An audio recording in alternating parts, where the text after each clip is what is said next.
You know, if I'm the Bucks, and yeah, I don't got Dame Lillard, I gotta be fucking embarrassed that I just lost game one against Indiana that been idling the whole season.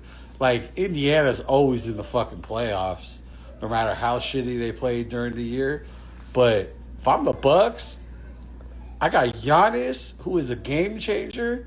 We got Portis back. Like, I gotta be embarrassed. Game one, we were down like fucking 20 the whole fucking game. Come on, man. This flopping shit gotta fucking stop or minimize. Like right now, Shangoon in this Warriors Rockets game, he got hit by accident in the throat and he fucking grabs his face. It's like, come on, dude, stop faking it. This shit needs to get corrected soon. The only way I'll start believing in OKC and the Cleveland Cavs is first for OKC. They have to take out the Nuggets in no more than 5 games. They started off nice with the sweep of Memphis. That's what they should have done. But this is how they prove it. And the same thing with the Cavs. They got to knock off the Pacers in 5. It can't be no BS dragging stuff out. You got to stand on business. Do I think they're going to do it? Do you remember when teams didn't celebrate a game one victory? They just remembered the job isn't finished and we still got to beat this team 3 more times. And it might piss them off. It might give them incentive. And it just might give them motivation to come whip our ass in the next game. I might be too uptight. That shit for the locker room. Or save it for when you clinch the series. At the Super Bowl, you got more than 1 game to play. It's yours truly, the Sports Junkie. Remember, this is just my opinion. Does Steph Curry's 4 championships mean more than LeBron James's 4 championships? LeBron James had to leave his franchise and go search for help. Steph never did that. Should size matter? I mean, LeBron is 6'9" and just a monster. But Steph Curry is 6'2", a little guy. Steph Curry and the Warriors were built through the draft and were built from the ground up. While LeBron James seemingly was championship hopping in the prime of his career. This is an honest conversation. So put your feedback in the comments. I want to see what y'all think. Why I think the Boston Celtics are finished. Let it be clear that I was picking the Celtics in 5. I really loved the regular season, and Tatum, to me, was just on an MVP arc.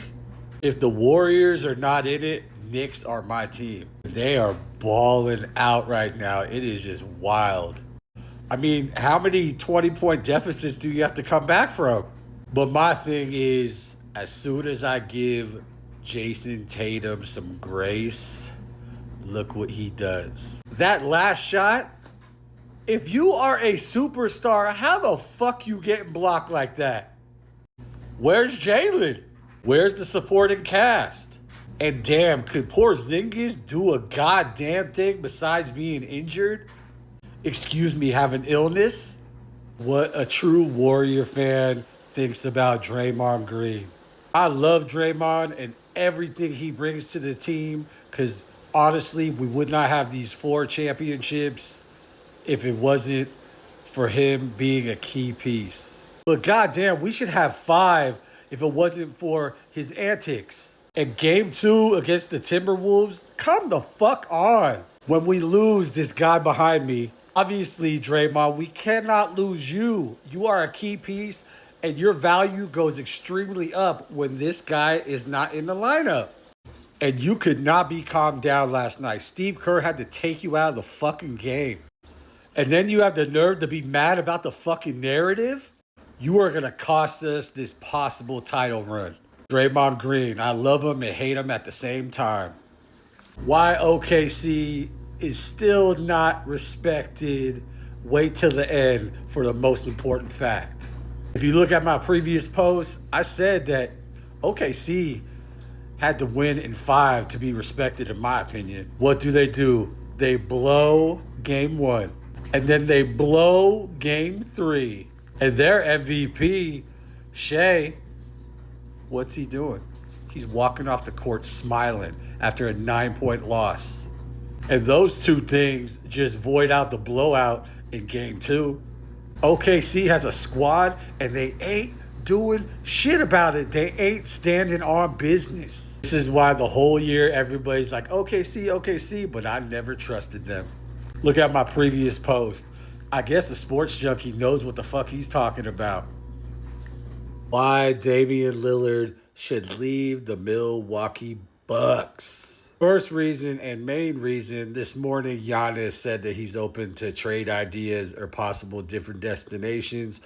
So that is number one. So by Giannis possibly leaving, I would want to leave too, because if he leaves, it's just like I'm playing in Portland again.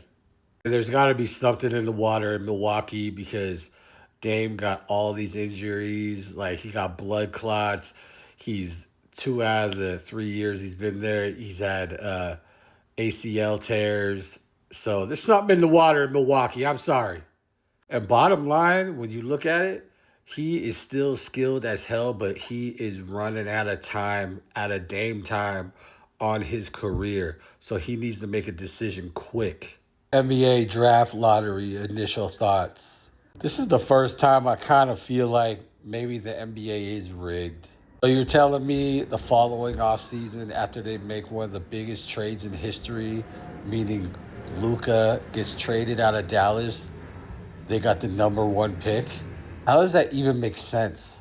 I doubt that they're going to trade this away. So next year, they're going to have Cooper Flag, Klay Thompson, AD, Kyrie. Like, come on. I always thought the NBA draft was kind of to help the weak teams kind of slowly get back into contention. This is really stacking the deck. Spurs at number 2, 76ers at 3, and Hornets at 4. I don't know what to think. Warriors eliminated in 5 games in the second round of the playoffs, and here's why. First of all, Ant-Man and the Timberwolves, they have a loaded team, so they're going to be tough for anybody. Second, obviously, we lost the legend, Steph Curry. Never was able to get him back, and that was huge. None of the Warriors role players stepped up, and that is what needed to happen, and it didn't happen, and that led to our demise. I don't think the Timberwolves did anything extra special to just like dominate us. But the biggest factor is playoff Jimmy. Where the fuck were you at? We paid you $50 million a year to have 3 shot attempts in the first half when our season's on the line? Let's stop the bullshit. Anthony Edwards, Ant-Man. He knocked off KD last year, and he knocked off Luka and LeBron this year. He did not knock off Steph Curry. Get the fuck out of here with that bullshit. Everybody's so quick to crown a king. But why don't you actually crown the king when the crown actually fits? Aaron Gordon will play in Game 7 against the OKC Thunder. First of all, salute to him for even doing that, because that's incredible. That needs weeks to heal, and he's doing his thing. But my question, does this make you look at Steph Curry any different? My opinion is no, it doesn't, because, Steph's the whole franchise. Aaron is just, a big piece. But definitely commendable. The Western Conference Finals is set. Minnesota Timberwolves will take on the OKC Thunder. Gotta admit, I was upset that Denver couldn't knock off OKC, because I gotta give them props, but I just don't like them. I don't like their team. I don't like their court. There's something. It's like the San Antonio Spurs were back in the day to me. Even I was saying that I wasn't going to root for Anthony Edwards because Timberwolves beat my Warriors, but I'm rooting for Anthony Edwards and the Timberwolves. Plus, I think Ant-Man and the Timberwolves got more experience getting over the hurdle. And Julius Randle even said that Ant Edwards, he got that Kobe-like killer instinct.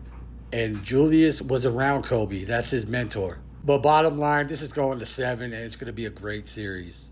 OKC Thunder win game 1 of the Western Conference Finals. Something I've been noticing though, OKC got a real rope-a-dope ass style to play these games. They've done it in every series where the first half they might look rusty, give the other team hope, and then they just come in the second half and demolish these fuckers. While I think the Timberwolves are the most even team to stack up against the Thunder, they made it look like it wasn't nothing yesterday. I've had my knocks against the Thunder. Like SGA is really good, but I don't see anything special. Chet Holmgren isn't going to be elite until he gains some muscle. He's a little toothpick. To me, the difference maker is Hartenstein. He has to be a factor in this series. Let's see how it plays out. If you're an NBA fan, this is exactly what you want. Knicks versus Pacers, game 1. Those last few seconds were wild. Tyrese Halliburton with that weird shot. Like he penetrated and then he was like, uh-oh, went back out, put the 3 up in the air, and boing, boing, swish. And then history repeats itself. I love how Tyrese Halliburton tapped into the history of this rivalry. It's great for the NBA and it's great for sports, period. With Reggie Miller in the house. Still think this series is going to 7, but this is the series that the NBA needs. But I am going for the Knicks in this, so Knicks, where you at, man? You better come out swinging in game 2. I'm kind of going back a little bit. The Denver Nuggets. How did you guys not get it done with Jokic in his prime? Jokic is like a triple-double every night, can do so many things. Probably one of the top 10 big men of all time. And yet, I say again, he's in his prime and he could not get them over the top to beat the Thunder, to go to the West Finals. It's not all his fault. Because really, I don't know who the fuck Jamal Murray thinks he is anymore. You have an addition like Russell Westbrook, who's going to be a Hall of Famer, and that can't put you over the top. I know people are going to say, oh, they lost their coach, late in the season. But the real teams, the championship teams, make it through this turmoil. The Nuggets are like the Warriors. They cannot waste Jokic's prime years. This Pacers versus the Knicks series. It's really simple. First, it's Tyrese Halliburton's coming out party. And damn, is he coming out strong. He ain't backing down from nothing. And on the other hand, for the Knicks, they are just fucking gassed, and you could see it. Tom Thibodeau, he has that reputation of just wearing out his players, playing max minutes, and this is the end result. It seems like the Knicks are in every game, and then just that fourth quarter, it's just like they let it go. To me, the series is a wrap. Pacers probably going to blow them out at MSG. And this is the finals we probably wanted to see and didn't know. Pacers versus Thunder. The official new era of the league. Guaranteed Knicks will be looking for a new head coach in the offseason. Ant-Man Anthony Edwards. Yes, you have arrived, but now you have stumbled in 2 straight Western Conference Finals. He really did go missing. I gotta think, if your off the court life ain't right, which it ain't for Anthony Edwards right now, on the hardwood, it's going to show. I think Anthony Edwards has it all except for maturity. You definitely see that off the court, but especially in the Western Conference Finals when he didn't take responsibility for his play like leaders do or the potential face of the NBA does, it raised questions. So Ant-Man, get your life right, because I believe you have all the skills to be the face of the NBA, to lead the NBA into a great future. Backfired. Wolves in 5? New York Knickerbockers push it to game 6. Jalen Brunson's surprising defense says it all. He only allowed Hallie to be 2 for 7 from the field. His on-ball defense from game 1 to game 4, he allowed 69% of field goals to be made. In game 5, only 21%. Was this a fluke or things to come? The Knicks have been quite inconsistent this year, so I don't know if I could put my sports junkie stamp on it. One key aspect of the way the series might end up, the Knicks won, and Cat, you could see serious as a motherfucker after the game. Pacers lose, and Halliburton smiling like a motherfucker. Let's see how this pans out.